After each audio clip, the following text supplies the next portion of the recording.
Hi guys, my name is Whitley Franklin and today I'm going to be talking a little bit about animals in space.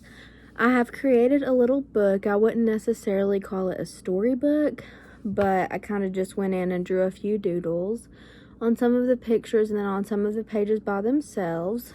But I'm just going to go ahead and get started. So here's my title page. Animals in Space by Whitley Franklin, and just a warning, I'm not very good at drawing or doodling or anything like that, but introduction. There were many animals that were sent into space, but today we are just going to be talking about a few. In this book we are going to be talking about Laika, Able, Baker, Strelka, and Belka. I'm going to tell you a little bit about what kind of animals they were and what all happened during their space flight. I am also going to talk a little bit about what happened after they returned, that is, if they returned. And then I just have the Earth and then a rocket right here. Let's see. Why did animals go before humans? They were not sure if humans could survive long periods of weightlessness, so they decided instead of risking human lives, that they would send animals instead. I do not think anyone would have wanted to go up into space without any spacecraft testing first, so they decided that animals would be the best fit. Although this does not make things right, a lot of the dogs that were used were stray, and if they made it back, all the animals were recognized in some way. And even the animals that didn't make it back, a lot of them were recognized in some way, like I know Able and Baker are shown on like a rocket, and then I know Strelka and Belka I think are stuffed in a museum. But below are a few animals that sadly lost their life that I will not be covering today. And then here's just a little stick man, and then that was supposed to be a monkey. And here is Polkin the dog and Gray the rabbit, and they sadly did not make it back.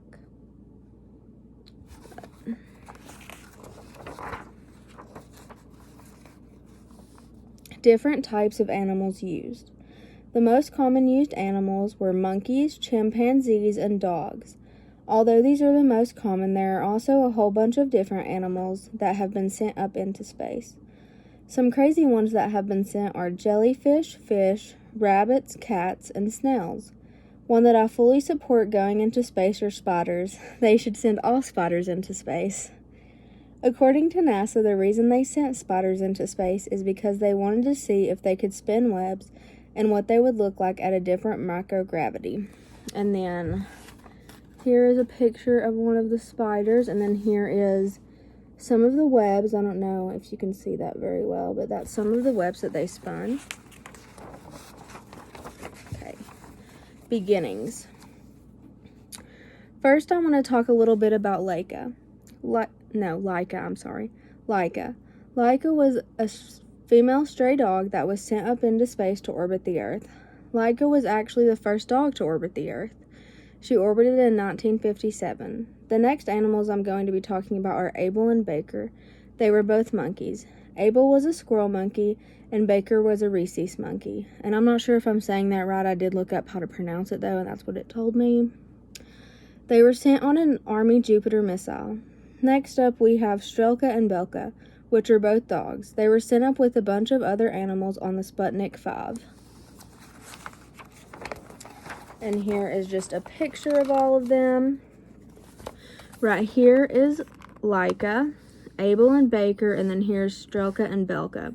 And right here I drew a halo and some little angel wings on Laika, but we'll get into that a little bit later on about why I did that. But let's see. Main events / what happened after they returned.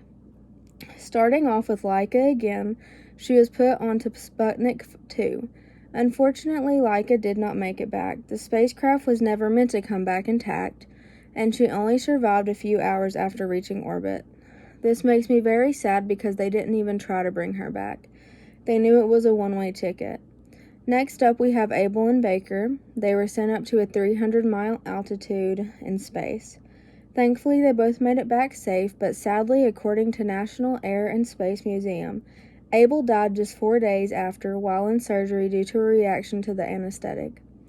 Although it was a sad ending for Abel, Baker lived to be 27 years old. Strelka and Belka were the first living animals to go into orbit and come back safely. They were a little shaken up at first when they came back, but they both ended up going on to have puppies. A fun fact about them is that the Kennedys actually ended up getting one of Strelka's puppies and keeping it as a pet.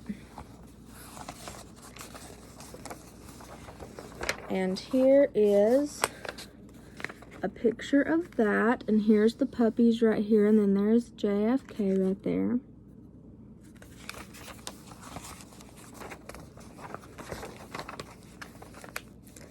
What the flight taught us / what happened after.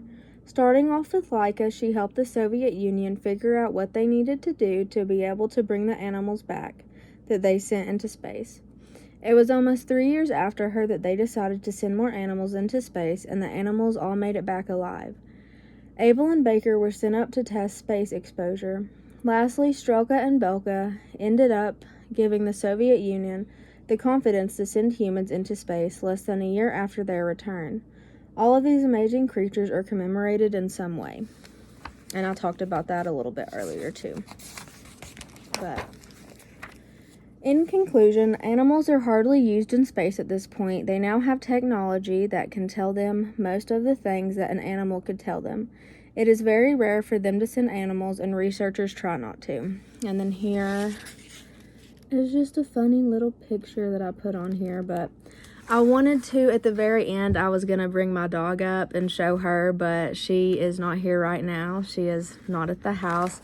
And I was going to show a picture, but I'm on my phone. But I was just going to show her face and say, how could you put this face into space? But anyways, thank you for watching. I hope you know a little bit more about animals in space now.